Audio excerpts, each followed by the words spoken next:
take it with you when you go.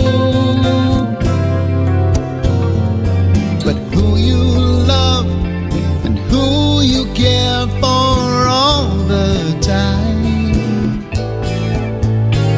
stay in your heart, held by the ties that bind. They're what you take, not what you leave behind.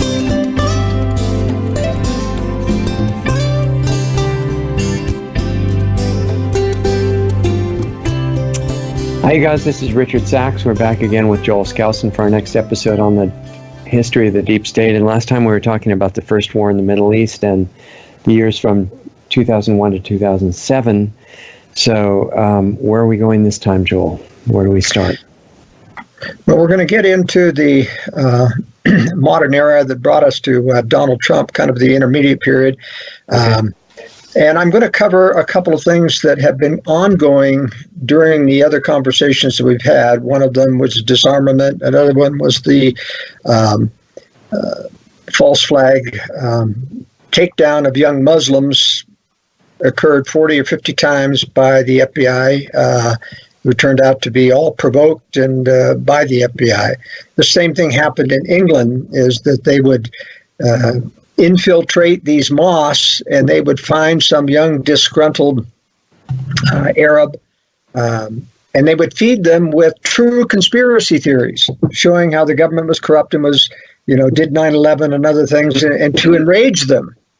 And then once they got them enraged and talked into doing something, they would provide the planning, the weapons, and sometimes they were false explosives, sometimes they were true explosives. And then they would arrest them when they went to do the act. It was just unconscionable what they did. It's not very difficult to find disgruntled Muslims, young Muslims in these mosques, especially ones that come in through immigration. But that's been the story of all the so-called success stories to justify the war on terrors. FBI agent provocateurs going in under the cover of being informants. Now, an informant simply reports back to the FBI what someone is doing. They don't provoke. They don't give plans. They don't provide the weapons. This is pure inducement, incitement to terror. And the government, of course, should be prosecuted that. But they have immunity. And that's the essence of the deep state, is the promise of immunity. Now, you don't get white side FBI agents to do this. You've got to get people who are brought into the FBI on the dark side. And often what they do is they get people who are out on parole, who get a violation for parole. And if they're Arab or Muslim, the FBI comes in and says, look, we'll give you a choice here. You can come to work for us as an undercover agent, or you can go back to prison. And normally they agree to become an undercover agent. And then the ones that are ruthless enough, they talk into being an agent provocateur. And these people are not moral. They know they do what they want to do to survive, and they get paid well. So that's how the system operates. But almost every one of the terrorist attacks in Europe and the major subway bombing in London after 9/11, that was their 9/11, and that was a false flag operation as well. The forensic study of the subway cars shows that the explosives were placed underneath the carriages of the car because the metal was bent upwards. So it couldn't have been terrorists in backpacks who created this. Obviously, there were patsies involved, hired by the government or induced in some way to get on board and to be filmed with their backpacks on. But it's the same thing with the marathon bombing. They set these two Chechen guys up to take the blame for what was clearly a major false flag operation to continue the domestic war on terror. They said that they had pressure cookers with explosives in it. But when you see the video of these two guys going down the street, there's no way that there's a pressure cooker in those backpacks. And then you see the video of the backpack sitting ready to be exploded, and it's not the same backpack. This is just incredible what the government continued to do all these years to keep the people tied to the war on terror. We covered the shoe bomber and the crotch bomber, how these were mine program terrorists that got on the airplane that did not know how to, and they in fact did not have the capability of exploding because there was no blasting cap in that explosives. They tried to light it with a match, which meant that they were puppets. They were not trained terrorists, but the government didn't want to blow up a lot of civilians in this case. They'd done enough damage in 9/11, but this was done to create these TSA restrictions on Americans. And they had someone coming in with what they claimed to be 2 bottles of liquid explosives so that they could keep everyone without a certain ounces of liquid coming on the airplane. Right. I remember in the first days of the TSA, I would go through and they would take out my nail clippers and break off the file as if the file was a weapon. I mean, it's just ludicrous what they were doing. And, the American people are really fed up with that. But that's how the war on terror continued to be prompted until, of course, the people even got tired of that and everything was Al-Qaeda, and then ISIS came along, which we'll get back to that in more detail. We covered some of that. But I also want to cover a little bit about disarmament. It has been going on all these years that we've been talking. The U.S. has always known that the Russians are cheating on disarmament, and yet they continue to make disarmament treaties, starting with the INF treaties, Intermediate Nuclear Forces Treaty in Europe. This was before the phony fall of the Soviet Union, where the U.S. agreed to take out all their Pershing, very effective medium-range missile stationed in Europe, targeting Eastern European military bases.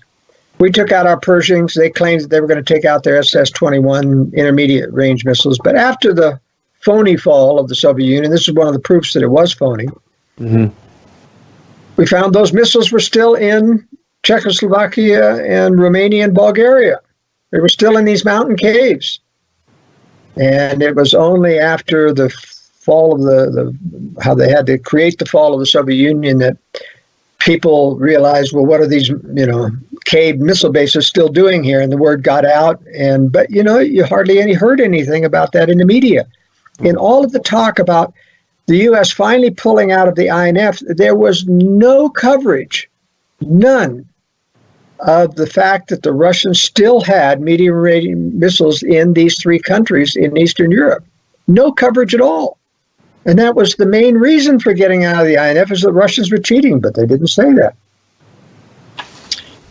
And of course, we had START 1 and START 2, which limited the supposed number of nuclear warheads. But we've got to remember that the U.S. has never had full inspection powers into Europe, into Russia.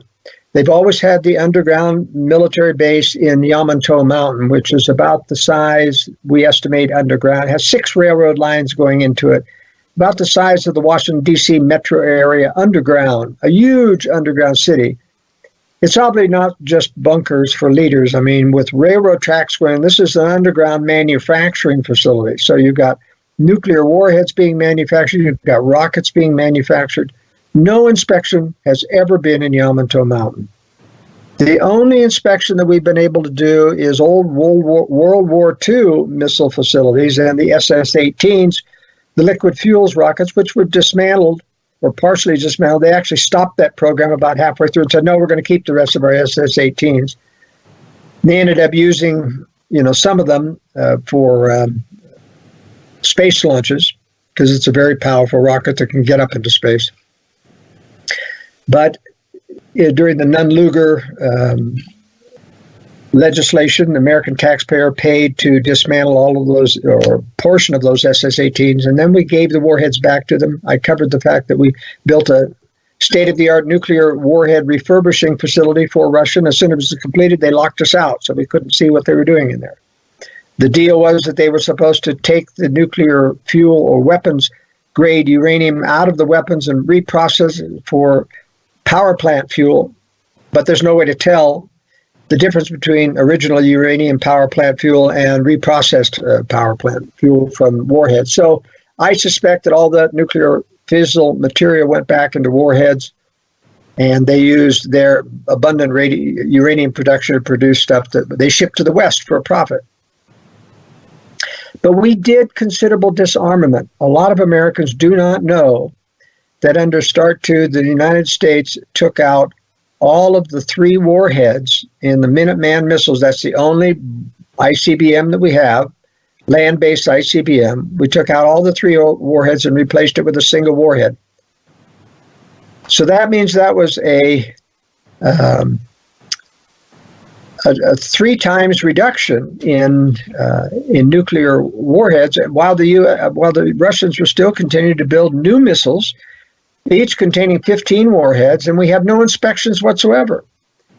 The Russians kicked out our inspectors about 10 years ago and not let any inspection take place, and yet we still allow Russian inspectors into the United States to see all of our missile and rocket facilities. Now, with that said, I'm sure they've not been in Area 51 where the U.S. is building other weapon systems. They've not been there. And since the U.S. is not building any more rockets, any more missiles or warheads, there's nothing to show. So we're not really giving any away secrets by letting Russia see what we have, because they're not seeing the top secret weapon systems. Right. And a lot of those primarily, as I think I explained last time, have to do with space-based weapons.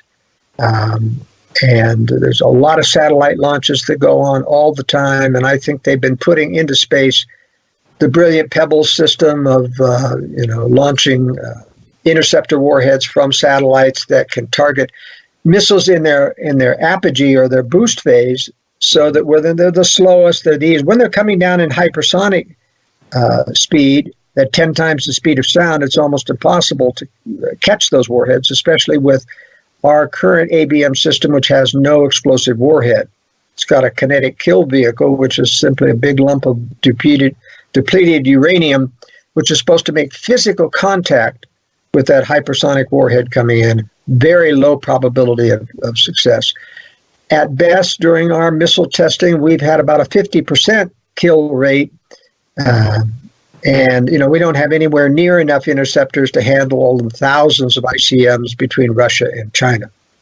So this is all part of the big plan of the globalists to absorb a nuclear first strike and not to be able to intercept it, and then to use space-based weapons to stop any further strikes from occurring while we regroup under a militarized global government. And that's how we get into a new world order.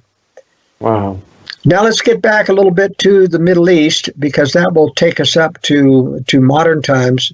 Just to review, in 2004, Israel had been tasked by the globalist government, meeting in the city of London, which is the small, old, ancient city, financial capital of London, within the major city of London.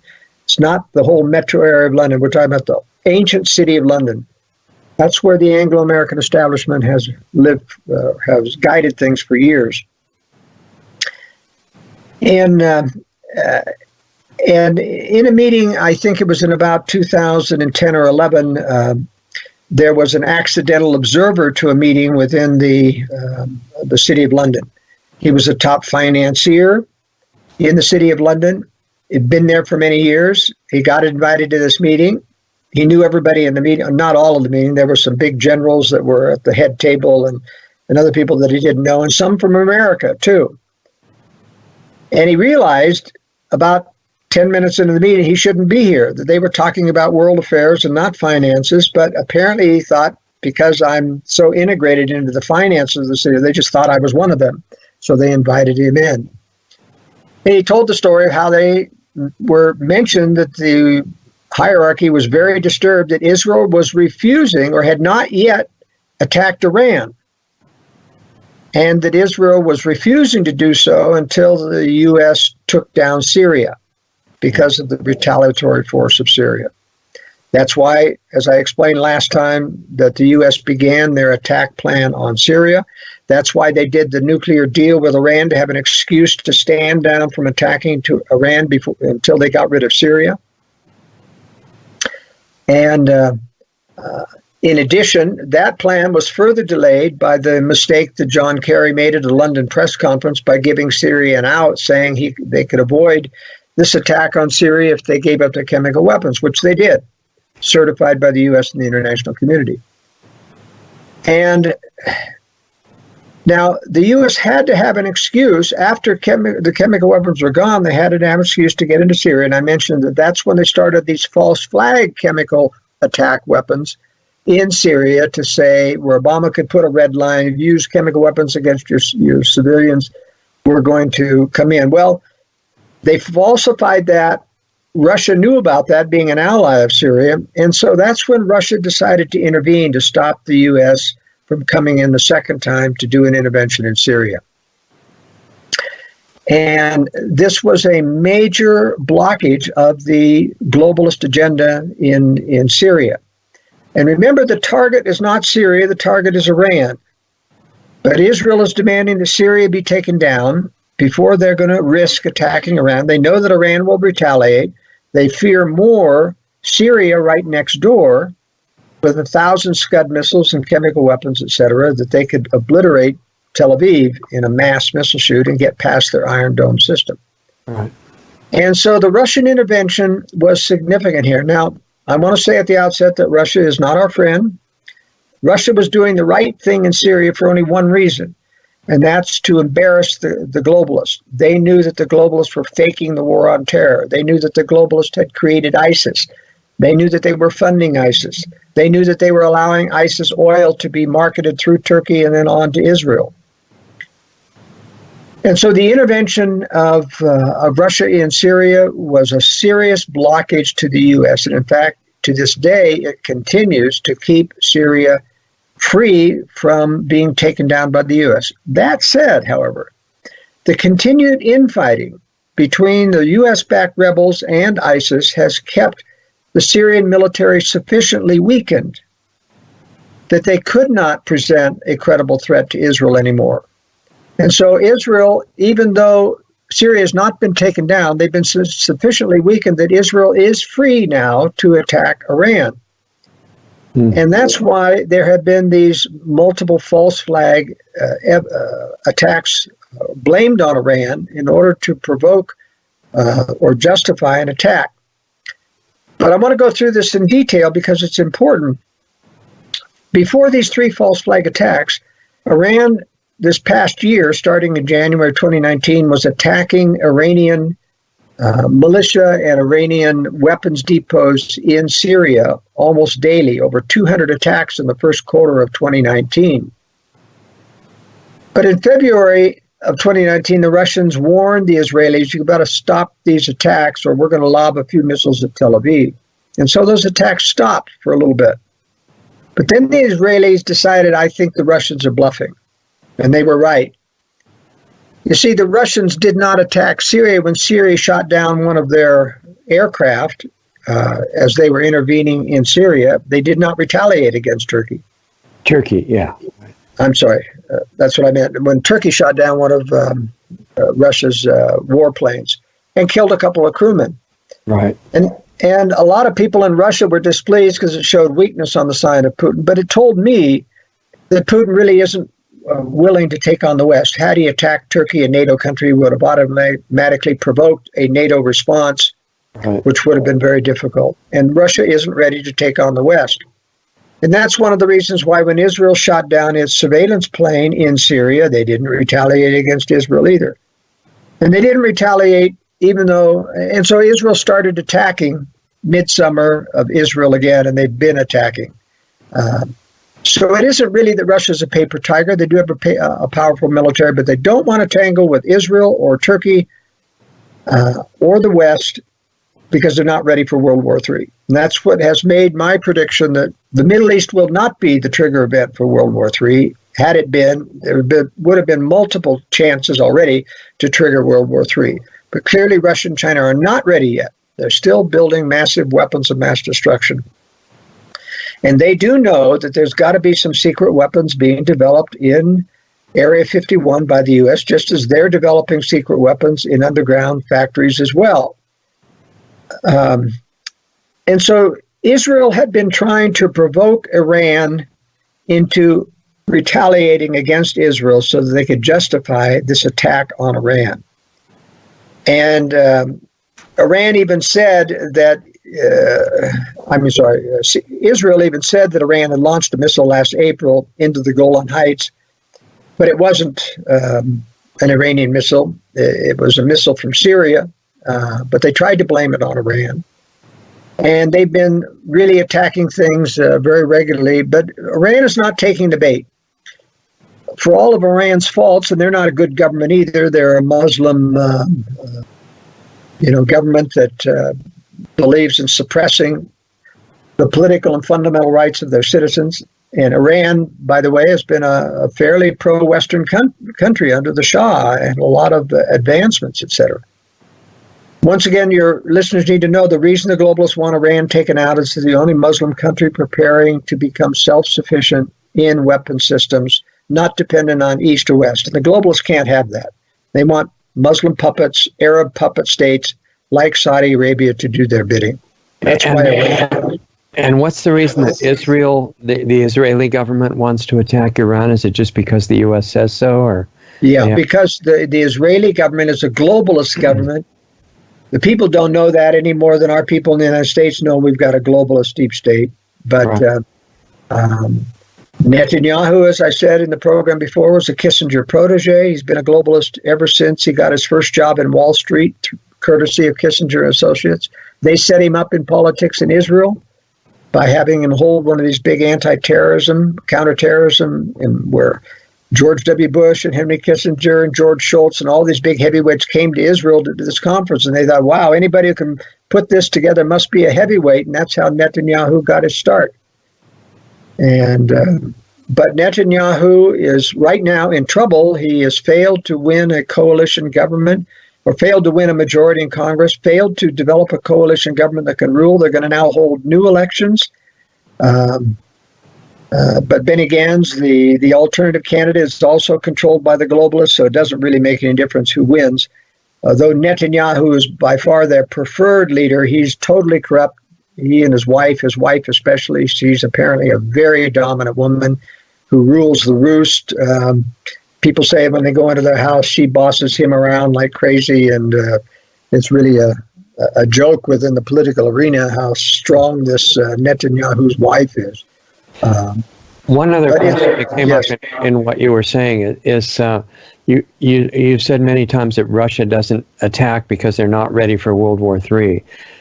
Just so people understand the motivation there, if Russia is not part of the particular deep state organization that you're talking about, Russia's got a huge country and plenty to develop in their own country. Why would they want to risk World War III for anything? What's the reason? Well, Russia is a communist country. China is a communist country. Communism is a satanic conspiracy against liberty. And there are three predator powers in the world, and each of them, I believe, I can't prove this, of course, except by history and knowing how Satan operates in this world, but he is, just like God occasionally talks to prophets to steer the world in a corrective direction. Satan is given power to reveal and make plans, and actually, this is what the Faustian pact was. Faust made this pact with the devil, and it's a pact of immunity. We give you immunity from your sins, immunity from your crimes on earth, and you see that all the time in the deep state. The Clintons have immunity. They just never get prosecuted. George Soros has immunity. Brzezinski, Kissinger has immunity. All of these people can get away with murders and crimes and never reach anything. Well, there's a deep state system in the Soviet Union, okay? And it's the old Communist Party. The old oligarchs were the former leaders that were running Brezhnev behind the scenes. They were overthrown by Putin. He has his new set of oligarchs that he's running. But this is a satanic conspiracy, and at the top levels, not very many people, even in Russia, probably know this, but there is satanic revelation that directs these people. So Satan has a great hatred of humanity, wants to destroy God's purposes in this earth and kill as many people as possible. And, a lot of people, this relates to this question I get all the time. Why can't we just get along? Liberals say, we don't have any desire to kill anyone. We don't have any desires to take over. Why can't people just get along? It's because there is systematic evil in this world. Yeah. There's systematic evil, meaning it's part of a dark side of the universe, which will always exist. There's always got to be opposition forces in the universe. And so they have people within the Russian government that will go along with that and are willingly part of that motivation, I guess, right, at this point. Well, it's not that they just go along. I mean, this has been going on since the revolution. And you don't even progress in the system unless you are a virulent, pro-war, kill the West person. Okay. It isn't something you get converted with later on. You don't even go up the ladder in the system unless you show, one, that you're ruthless, that you kill other people, that you are immoral with your wife, that you do. It's the same deep state process we have here. But so it's going on in 3 different centers in the same That's right. similar way. China has one, Russia has one, and the U.S., the Western, Anglo-globalists have one. And there used to be one in Germany under Hitler. Right. And the interesting thing about these 3 or 4 conspiracies is that Satan is very smart. He sacrifices one to build up another. So he sacrificed Hitler to build up Russia, courtesy of the Anglo-American globalists who were directed by, I think, satanic revelation to give aid and trade to Russia. I mean, nobody in their right mind would give aid and trade to a communist country knowing what they would do with that. Even after the war, they keep shipping things to Russia. Now, why would you do that? You don't do that for national interest. You don't do that for defensive reasons. You do that because you're building an enemy, and you don't build an enemy unless you're being directed by Satan. No rational human being in this world builds enemies to themselves unless they're directed to do so because of some overriding power and promise of eventual immunity. I mean, it's Satan's way of salvation. And there's some level at which they're not enemies, where the same goal is being sought. No. That is not true. They always are told the others are the enemy. In other words, there is no collusion between them. Now, I say that in spite of the fact that Anglo-American globalists like the Rothschilds have banking relationships with Russia. And so a lot of naive conspiracists have believed, well, therefore it's all just one conspiracy and they're just manipulating, the big bankers are manipulating China and Russia. And that isn't true. They're building and supplying them, but the Russians are still surprised. I wonder why. They just think the Americans and the West are so stupid for loaning them money and giving them these arms agreements. But they are not colluding. If they were colluding directly, we would have seen that in the Venona reports, the secret archives of the Soviets. We would have seen that come out, and there's nothing there that indicates direct collusion, except with useful idiots like Arm & Hammer and others who went over there and became, Soviet agents in the West to aid and trade and people.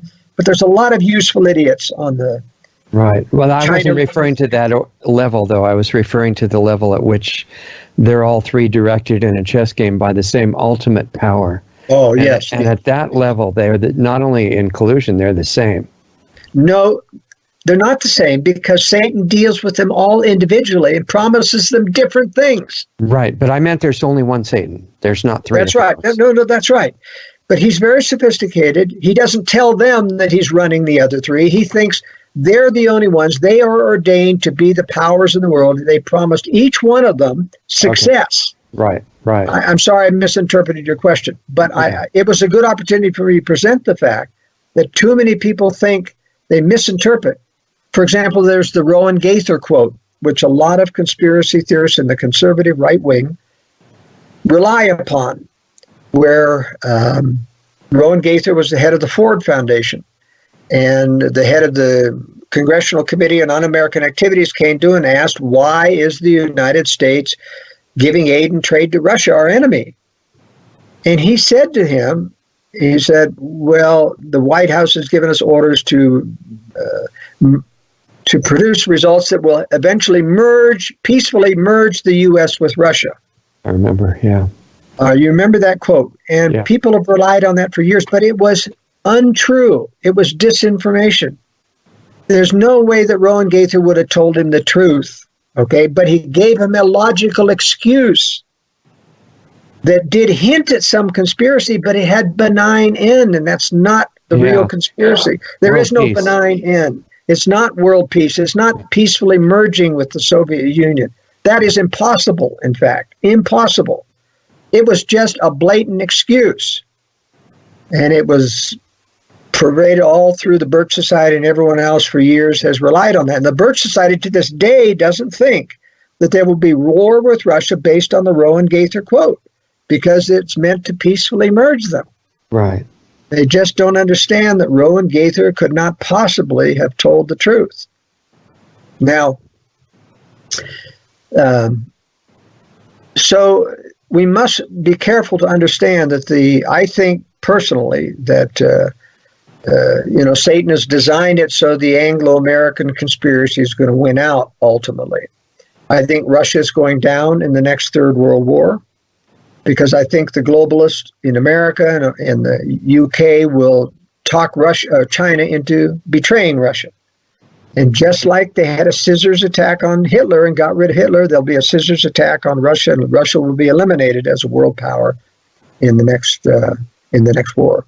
And that's why, as I explained before, it's important that China be the new Cold War enemy so that the military global government can justify staying in existence, keeping up its military, and not going back to individual national armies. It's a brilliant strategy. Yeah. It's so brilliant it could only be satanic in its... it's just like all of the Wall Street people in in Hitler's time that were investing in Hitler's armament things. Mm-hmm. Now, why would people who were globalist international be investing in something that they knew would be destroyed? Because they had been assured that you'll get rich again through the peace rebuilding process. We'll make it up to you. We promise you immunity. Just do what you're told. Right. So that's the big picture of this, the thread that I have developed that ties together all the things that are happening in the U.S. Watch the march toward World War III. And that brings us back to the Iran situation. This is very important to understand. Okay. That Iran is still a target. Iran is still going to be attacked. But Donald Trump has not so far succumbed to these 3 false flag attacks blamed on Iran. Let me go through them. First of all, was the attack on the Japanese oil carrier while Prime Minister Abe was in Iran holding negotiations. Now, do you believe for a minute that Iran would attack a Japanese flagged carrier when Prime Minister Abe was trying to make peace with Iran? No, it's impossible. And of course, the crew of that ship said that, in fact, it was missiles that hit the ship. It wasn't a mine. Yeah. They saw missiles hit the ship. And that could only have been probably Israel doing the false flag attack on behalf of the United States, trying to provoke Iran into retaliation. And of course, then there was the other bombing of the ships in port in the United Arab Emirates, which was blamed on Iran. No proof of that either. And of course, the big one was the attack on the Saudi refinery, which is said blamed on Iran. That these attacks, drones came from Iran. But the counter to that is that the U.S. has ringed Saudi Arabia out there in the Arabian Sea with the 7th Fleet, which has all these Aegis radars. They would have radar tapes of all of those drones flying right over their ships going to Saudi Arabia, and there are no such tapes. If there were, the U.S. would have shown them already as proof. But all they did was say that these drones came from Iran. Yeah. So it was a very sophisticated attack in the sense that Yemen said that they attacked the refinery. Yemen is an enemy of Saudi Arabia. Yemen has drones provided by Iran. But a lot of these attacks were very sophisticated, like all of the big gas and oil storage tanks were hit very precisely in the same spot by the same type of way, and none of them exploded. I mean, this was just incredible. Sounds like that famous scene in Star Wars where they said, no, these attack points are too precise. Only Imperial Star Troopers could have done that or something. Yeah. And I think there were kinetic weapons. I mean, there was some gas explosion from the heat coming off, but not enough apparently. Either that or the tanks were empty. and there was some residual gas that exploded, but normally those tanks should have just blown completely to bits if they were full of fuel. There was no residual fire afterwards as well with those particular tanks. Wow. So somebody knew the attack was coming. Somebody emptied those tanks so that they could, and they were repaired, within a couple of months, and the refinery's back in operation already. It was clearly a false flag attack. Now, it's interesting. The first one that occurred was the shoot down by Iran of the U.S. drone. But as the U.S. finally admitted, there was also a P-8 surveillance aircraft with 35 U.S. air crewmen aboard, a surveillance aircraft, and these drones and the aircraft were in Iranian airspace. They were over the 12-mile limit. And the U.S. did that precisely to get them to attack the P-8. They wanted that aircraft down so that you would kill American servicemen. Right. And Iran said, we're not going to kill that one, we're going to kill the drone. And that got back to President Trump, and Trump was appreciative of the fact that Iran had spared American servicemen, and that's why he didn't launch against Iran on that aspect. But that's probably the only thing that's going to trigger Donald Trump into attacking Iran, is if they can do a false flag that kills American servicemen. So it would be a U.S. attack rather than an Israeli attack to get it started, you're saying? No, probably not. I don't think you can get U.S. Servicemen even on the dark side. There aren't any Navy pilots that are on the dark side that they can get to attack. It's going to have to be a drone or a missile of some sort that will, and probably Israel will do it. They have no compulsion against doing these false flag attacks. They've been doing it on behalf of the globalists for years. So I still expect the war in Iran to take place. The globalists are behind schedule, and that brings us to the Donald Trump phenomenon, because he has been slowing down their agenda even as he goes along with most of the things. They want to be further along, much further along by this time, and they're very, very frustrated that they have to keep convincing Donald Trump to do what they want him to do, and he keeps changing his mind. Mm-hmm. Now, let me lead up to this by American frustration in the election which brought Donald Trump to power. In 2008, you remember this was, 7 years after 9/11, mm-hmm. They had put Rudolph Giuliani on the magazine, on the cover of Time magazine as Man of the Year, and I predicted at that time that means they're going to run him for president, and they did in 2008. Right. He had barely 10% support, and so he was really going down. In the first primary, he tanked into single digits. John McCain was 3 or 4%, and Mitt Romney was right up there with Giuliani, which meant that if Giuliani was going to fail, was not going to win, that the weight of political movement would go towards Mitt Romney, which they did not want. Now, even though Mitt Romney has shown that he's a bend over the backwards flip-flopper and trying to please the establishment, he's not an insider. He hasn't been unfaithful to his wife. He isn't a deep stater. He's just trying to please the establishment. They worry about that because Mitt Romney's smart enough. He got into the White House. He might see too much, and his conscience might get to him, you see.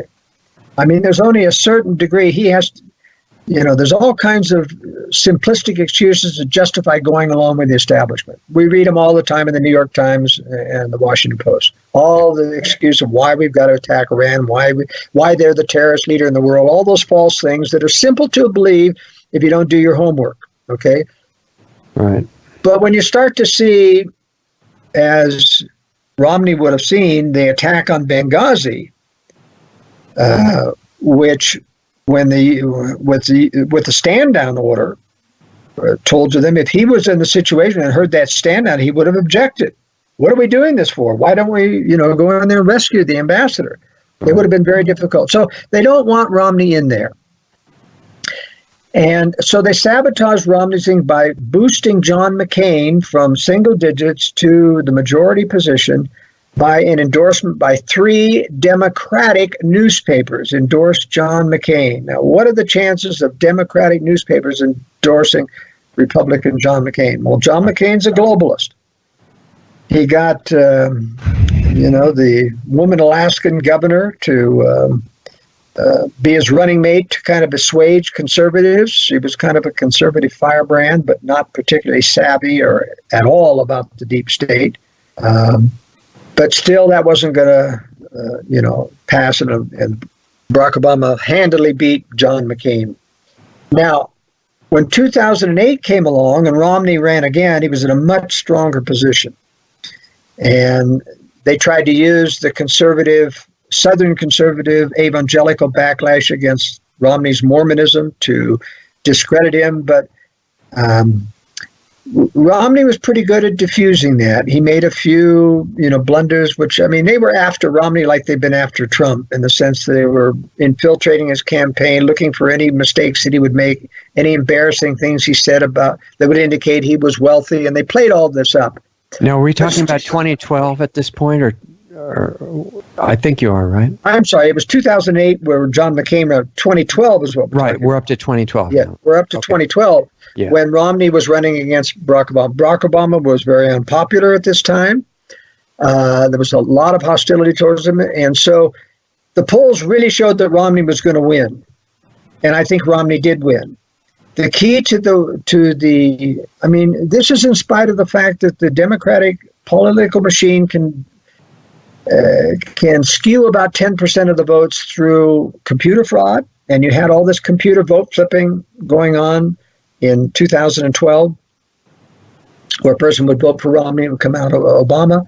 You never had any examples of anyone complaining they voted for Obama and it was flipped to Romney. Not one. But hundreds of examples of people who complained that their vote was flipped to Obama for voting Romney. So that was going on. I suspect that only 10% of people noticed that the vote was flipped. Yeah.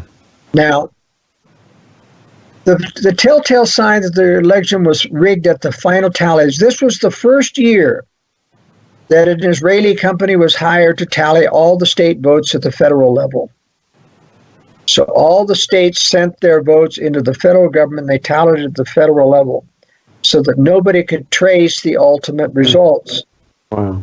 And the ultimate results showed that 3 million less people voted in 2012 compared to 28. 3 million less people. Now that would indicate, if that were true, that there was less enthusiasm for this election in 2012 than there was in 28. Right. Now think about that. Obama was rising, up and coming. He was the first black president, and there was a popularity rise. And he was against John McCain, which there's very little conservative enthusiasm for John McCain. 2012, a lot of hostility towards Obama.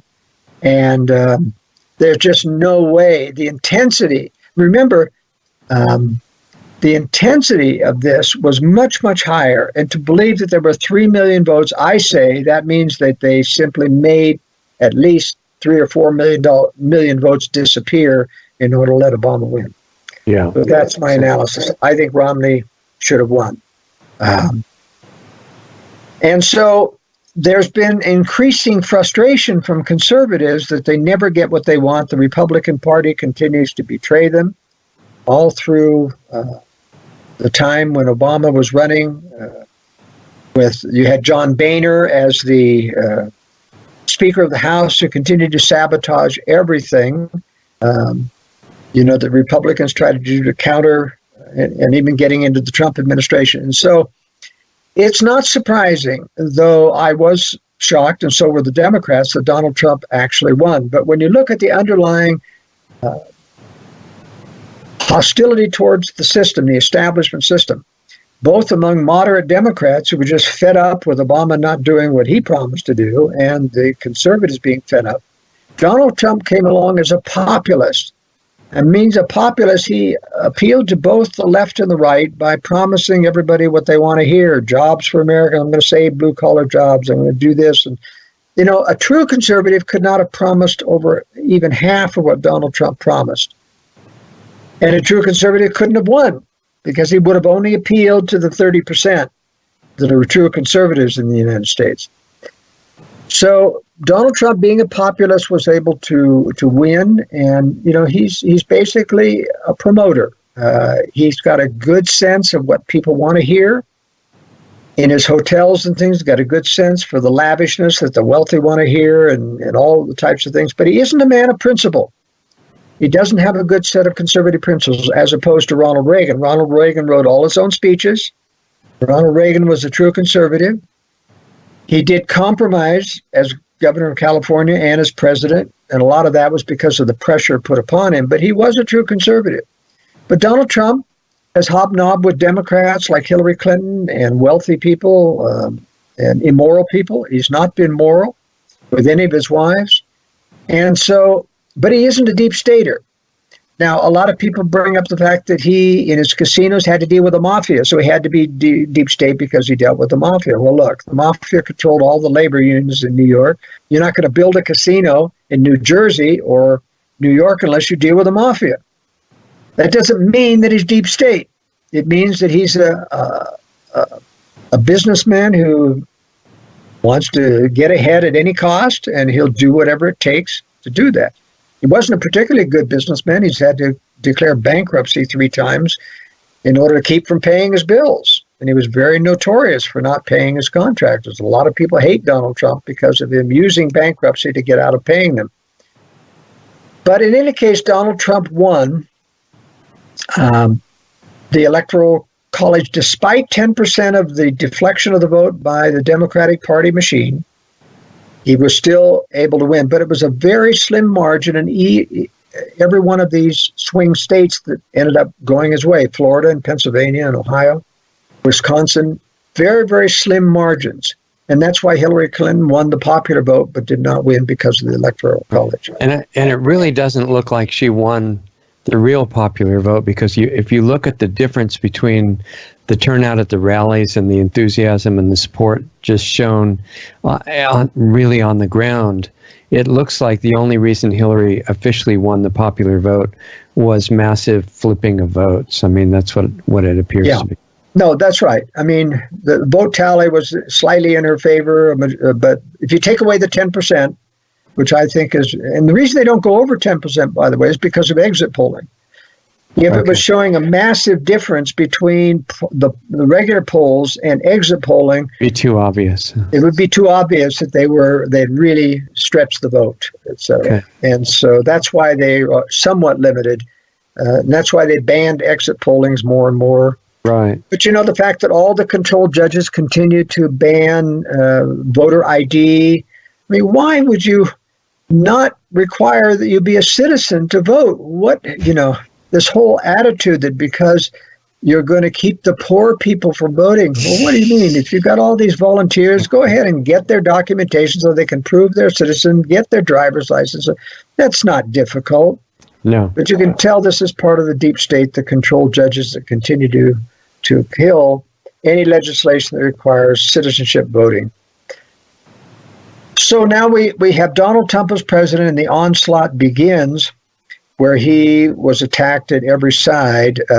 And I would say that Donald Trump actually tried to follow through with most of his campaign promises. Mm-hmm. The problem with Donald Trump is that he has no background and experience with the deep state.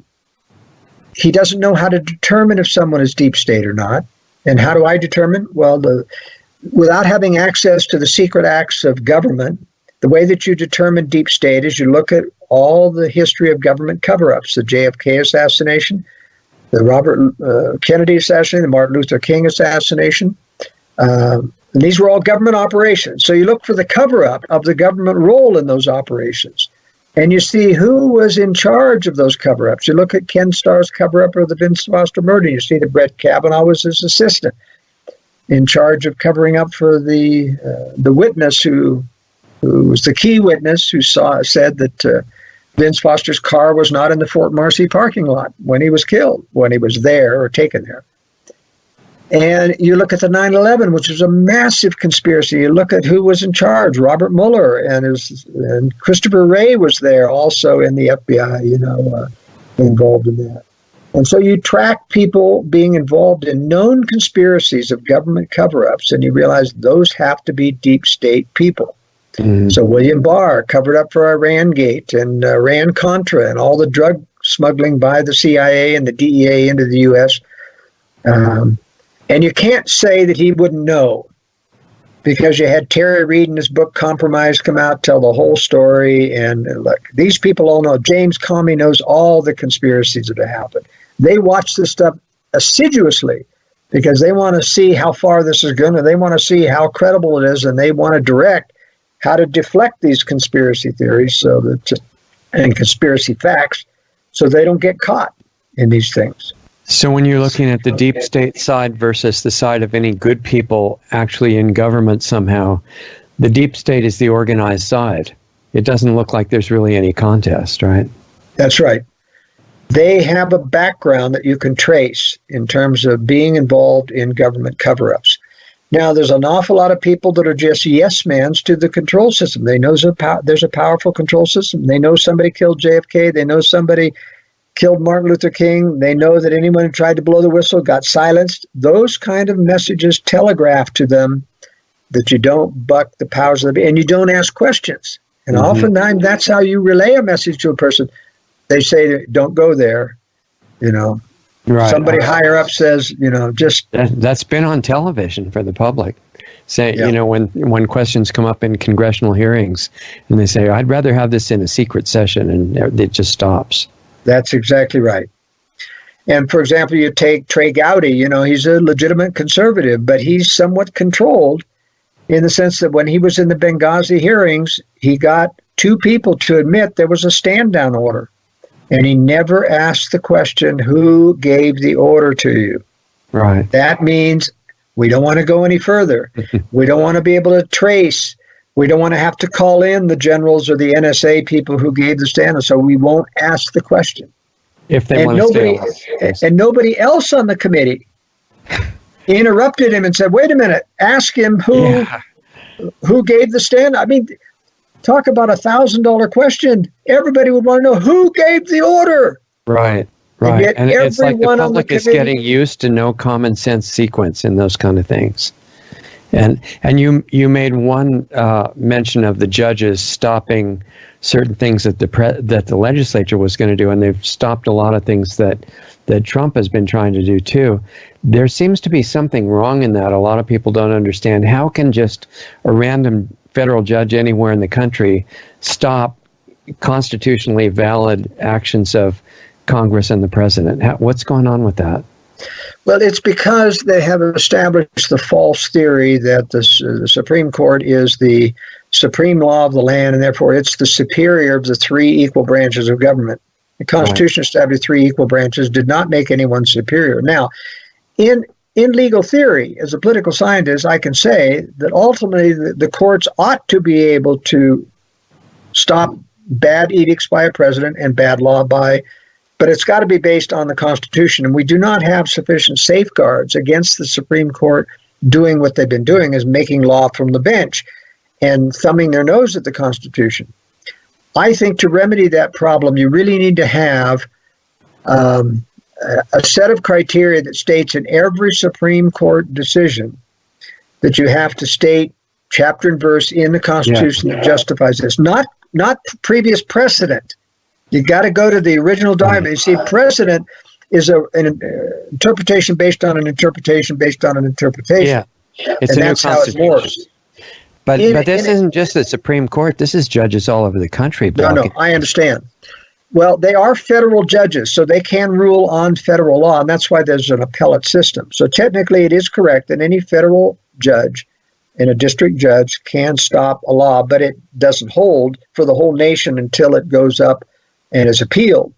Okay. And so it really doesn't hold for the whole nation unless it is appealed to the Supreme Court and they refuse to hear it, and then the appellate court ruling holds, or the Supreme Court takes the case and rules on it, and then it applies to the whole nation. But while that process is going on, it stops things in their tracks. That's right. So it can be used, even if it's not going to hold, as you say, it can totally undermine what's trying to be done validly by the president. Well, it can only do that if the president is weak enough to decide that he's not going to challenge the courts. He really should. And President Trump, for example, in all the cases where the court struck down his military edicts about gays and transgender in the military, he had the right to say, the Constitution clearly gives me the exclusive right to determine who will serve in the military as commander-in-chief of the military, and so the court is out of its journey, and I'm disregarding it. Okay. Now, Okay. and until the appeals process, I'm going to continue to ban this thing unless the Supreme Court rules that. Now, going back to that, you see, the Supreme Court has the ability to remove judges. You can impeach judges at the appellate level or the federal level in the Supreme Court. Congress has never done that, and they really should. And that's because the weakness of the U.S. Constitution is that it had general language in it that everybody understood at the time, but it had no enforcement criteria. Right. For example, there is no definition of fundamental rights in the Constitution. And so the judges are free to invent fundamental rights like the right to an abortion based upon the right to privacy, which isn't in the Constitution. It's an inferred right to privacy from the Fourth Amendment against unreasonable searches and seizures. They call it a right to privacy. But you see, these things are much more complex than that. Right to free speech, for example, really only applies to your own private property. You can say anything you want, even racist things on your own private property. It's your own domain. In the public, and where other people can hear things, you're subject to majority rule. Now, we've got a fairly broad definition of free speech on public property, which is good, but now it's being restricted. Anything politically correct now is not covered by the First Amendment. And this is because the founders either did not know how to define properly fundamental rights, and so it has allowed socialism to creep into our Constitution. Well, and I don't think there were penalties for doing something unconstitutional, right? I mean, like even if you say, all right, it's unconstitutional, okay, what's the punishment for that? Yeah, well, the penalty is impeachment, of a judge or, the oath. There isn't any real, other than the Ethics Commission pulling somebody out, but there really should be a stronger criteria. One of those criteria could be had if we had a citizenship covenant. For example, it's improper to have conscription in the United States. This is involuntary servitude. Right. Unless you agree, as part of becoming a citizen, you agree to cede certain rights for the good of the country. For example, you agreed to cede the right to make a certain amount of military service. You agree to it as a condition of joining the country and having the benefits of being a citizen to defend the country. And I think that's property, but it should be something that's agreed upon when you take upon your citizenship. I don't believe in birthright citizenship, even for Americans.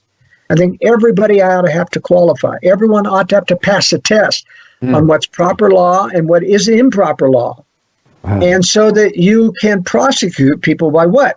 If you promote communism or socialism, which is a violation, then you lose your citizenship. That would be a real penalty against these idiots in the Democratic Party proposing socialist and communist solutions. But you need to have a constitution that specifically prohibits redistribution of wealth, prohibits government from running insurance or healthcare system, prohibits government from redistributing property or taking property without compensation. We need to have a much tighter language constitution. Now, it's impossible to get to that once you've got people that have become corrupted. But if you ever get another chance, Americans, in the next war or other things, when there's retrenching from a global government back to a new constitution, you've got to be prepared to understand how to get a tight language constitution. Well, that was tried once, not tight enough, but it was tried to some degree during Lincoln's reign, and it didn't go very well. Right, the deep state said, no, we're going to have to attack you for that. There were states that legally seceded and wrote their own constitution similar to the U.S. one. Yeah, but they still didn't have any better constitutions than the U.S. They just, you see, the Constitution didn't apply the Bill of Rights to the states. They were exempt from the Bill of Rights. And the reason they had to do that is because the Bill of Rights would have prohibited slavery if properly applied. So the states demanded that it not apply to them. And it was, in fact, the violation of the states of citizens' rights, state churches, state corporations that infringed upon private enterprise that caused, and even murder, like the Missouri Resolution in the 1800s, the extermination order of Mormons. Can you believe that? A state saying we're going to exterminate a religious group in our state. That was still on the books until 1976, where with great embarrassment, the state of Missouri removed it from the books. But those kinds of laws is what caused people to cry under the federal government to take power. Take power to control. So I'm not a real believer in states' rights. I think states' rights ought to have the same restrictions and local governments too. They shouldn't be able to do socialist work projects or Medicare for all at the state level, etc. I believe that all levels of governments ought to be restricted to a definition of and defending only fundamental rights and letting everything else be the free market. Yeah, so the rights that the Constitution protects really don't apply in the states, is what you're explaining, right? Well, the 14th Amendment has now been used as an incorporation amendment to bring the states into the Bill of Rights, but only selectively. They just recently, in the Heller decision, brought the Second Amendment into that. It didn't used to be before then that the Second Amendment was one of those, the states were free to violate the Second Amendment. So it's a real bag of worms because of a non-precise language in the Constitution. So the conservative movement, by the way, by the Constitution Party and others, to restore the Constitution is a stillborn political movement. It can't be done. And the reason it can't be done for two things. One, the judges right now don't mind it at all. They said, why restore the Constitution? We follow the Constitution now. Right. And you say, no, you don't. You follow interpretation. You follow case law. Well, yeah, but of course, but how are you going to undo case law? You can't undo case law unless you change the language of the Constitution to make it more specific, and then case law is undone. So you see, but because we don't have any codified way of saying this is what the founders meant to restrict case law, right, you have to actually change the language of the Constitution to be more specific. And then case law no longer applies because the language of the Constitution is changed. Or at least it's subservient to the Constitution. But if you had a constitutional convention, that would be suicide because that would be taken over by the deep state anyway. I am convinced that there would be no true constitutionalists that would be named by the state legislatures, which are all liberal. Yeah. They would name except maybe Utah or Idaho, they would name liberal judges or lawyers to the Constitutional Convention. You wouldn't have a chance to have and let me just point out this about the Balanced Budget Amendment, which is the subject of this constitutional amendment proposal. We already have a balanced budget law in the Constitution, and it's disregarded every quarter, and it is the debt ceiling limit. All the president has to do, and it doesn't take 2/3 majority to do in a constitutional amendment. You just have to, a majority says, I will not raise the budget. You have to stay within your means. I will not raise the debt limit. You have to stay within your means. Simple. It's already there. Yeah. Yeah. And if the goal of the deep state were not financial slavery, it would probably be followed. But it's diametrically opposed to the agenda, I think, right? That's right. That's right. We got a lot to get into, and I know I've already kept you a couple minutes over.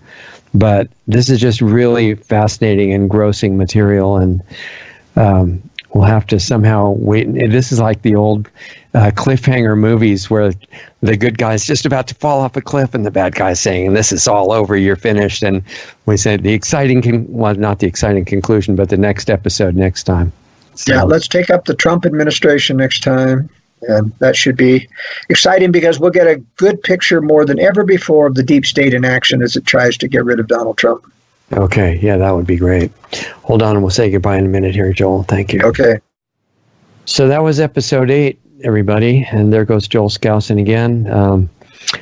I made the comment that this is like those cliffhanger movies, serials they had in the early part of the 20th century, and the hero's just about to fall off a cliff, and you have no idea what's going to happen, and the next episode's not for a week.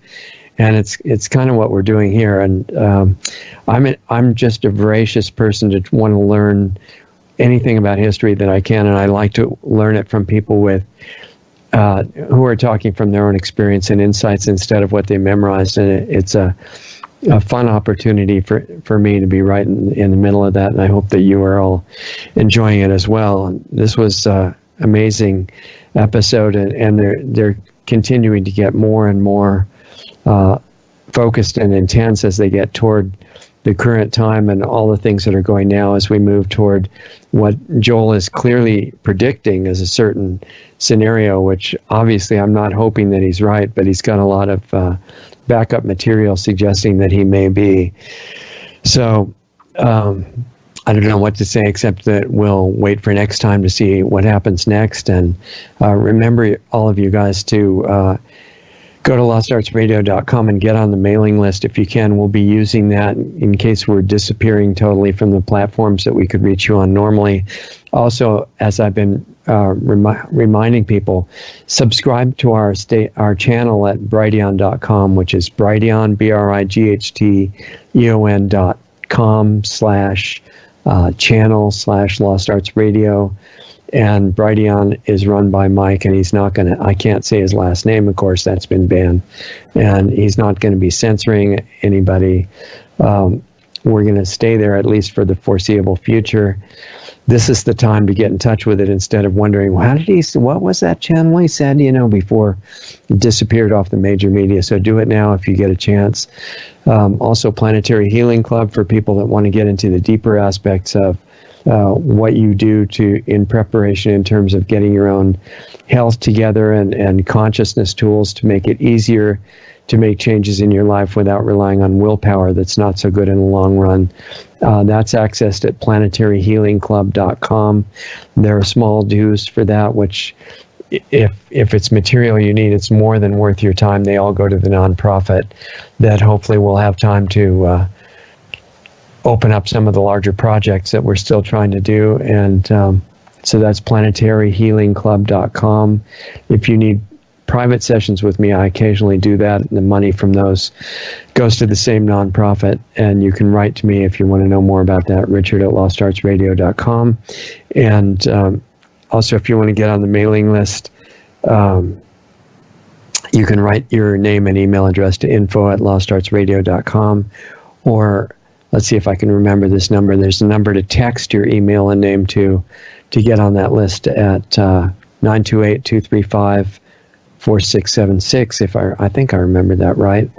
And other than that, stay in touch. If you have topics you want us to get into for Planetary Healing Club meetings for the people working on the health information and consciousness information that is in that private club, just email me at the same address that I just gave you. And if you have potential guests that you want us to talk to, you can always suggest those the same way. And we also have our Subscribestar page if you have the means to support us, keep us on the air, even though we're not doing commercials. We just rely on people that want to support our work. That's at subscribestar.com/lostartsradio. And it's just barely becoming known by anybody. So if you want to be one of the supporters, please go there and feel free to let us know feedback, questions, suggestions, anything you think that you want us to know by email, and we'll look at all of it. Anyway, thanks for being with us as this series continues, and we'll look forward to seeing you next time. Introducing Lost Arts Radio on Subscribestar.com. Just go to subscribestar.com/lostartsradio to find our rewards program, offering 10 different giving levels starting at just $5 a month. We offer incredible value for any rewards level, from extra monthly interview videos not available publicly to subscription-based Planetary Healing Club videos once, twice, or 3 times a month, to private counseling sessions with Lost Arts Radio host Richard Sachs, to tech help with me, Doug Diamond. We even have one option where you can be the star on Lost Arts Radio as our guest on a specially produced show just for you. We conduct an interview with you and broadcast it to our growing network and listenership. Our Subscribestar levels are one of a kind and offer great rewards for any budget. Please help support Lost Arts Radio. We can't do it without you. With increasing censorship on many of our channels, we really need your support today to keep doing what we're doing. As Richard says, we're not even at survival level yet. Lost Arts Radio has 3 weekly shows. Lost Arts Radio Live each Saturday night at 7:30 Eastern, 4:30 Pacific, which is a live stream currently on multiple platforms in case we get banned from some of the larger ones. Right now, we're on 2 YouTube channels, Facebook Live, Periscope, which is Twitter, Twitch, and DLive. You can access these broadcasts by going to www.lostartsradio.com/live for all the links to those channels. The Planetary Healing Club meets right after Lost Arts Radio Live at 9 p.m. Eastern, 6 p.m. Pacific on Saturday nights. And our Sunday show with guests airs at 9 p.m. Eastern, 6 p.m. Pacific on Sunday nights on our Blog Talk Radio channel, our YouTube channels, Facebook pages, and on Brighteon. Be sure to sign up for our free email list just in case we do get banned on big tech's platforms. It's just a matter of time, really. They don't like the stuff we talk about, and they do not want the truth out there. In fact, they have already attacked us numerous times. Join our free email list so we can let you know where we are and how to access our shows. The sign up button is right on the top right on most pages of our website. The best starting point for all things Lost Arts Radio is our main site, lostartsradio.com, where you can find the hottest news selection videos that we curate just for you. Those are on the homepage and added to daily, as well as articles and breaking news about information you really need to know. Our show archives, the 10 most recent shows, are right on our homepage, as well as our Blog Talk Radio page at blogtalkradio.com/lostartsradio, or just click the All Things Radio Show tab right on our website. We're in the podcast directory on iTunes, and all of our shows except the banned ones are on our YouTube channels at Lost Arts Radio and at Diamond Disc. Our Brighteon page is really taking off, and we often have editors' picks videos right on their homepage. Visit brighteon.com/channel/LostArtsRadio. On our site, you can also access our free listener forum as well as sign up for the Planetary Healing Club, which is just $25 a month, where you get private access to a one-on-one interaction with host Richard Sachs and myself and the other club members who participate live. More info can be found at planetaryhealingclub.com. We're providing solutions in there to make the world a better place. Come join us. Stay tuned, because up next, you'll get to hear a really great song by an independent artist that we're doing our best to support. Go to lostartsradio.com/music for the full list of all the great songs and bands that we spin on our audio-only podcast shows. If you're in a band and want to submit a song for consideration for airplay on Lost Arts Radio, visit my website at diamonddiscaudio.com for more information about the music placement, mastering, and mixing work that I do. Thanks again for listening to and supporting Lost Arts Radio. We love having you as part of our family to learn, experience, and grow with.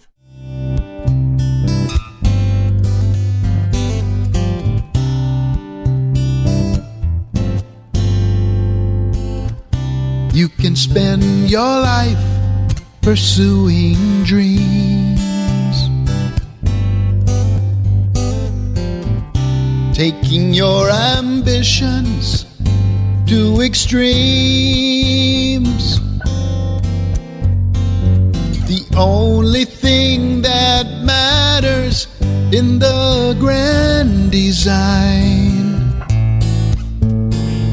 is what you take and what you leave behind.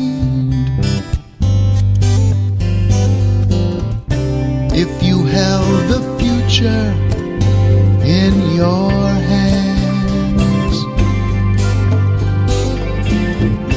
would it make you change all of your plans? When choosing what you want the most, you will find it's what you take and what you leave behind. If you knew exactly what tomorrow brings, it would take away your every doubt. It's easier sometimes when you've lost everything to know what you can keep and do without. When all the praise and accolades of fame fade away, and no one knows your name.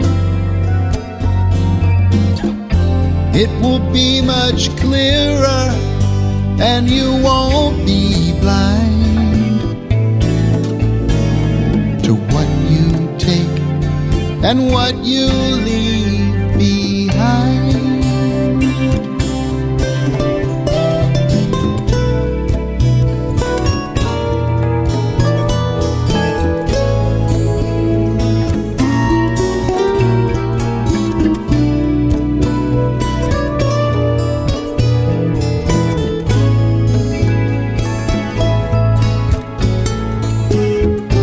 Easier sometimes when you've lost everything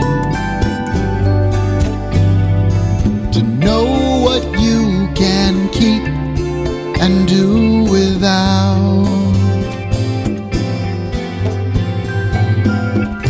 Life becomes so simple when you know.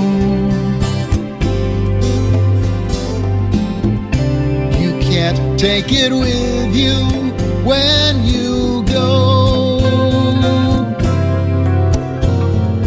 But who you love and who you care for all the time stay in your heart, held by the ties that bind. They're what you take, not what you leave behind.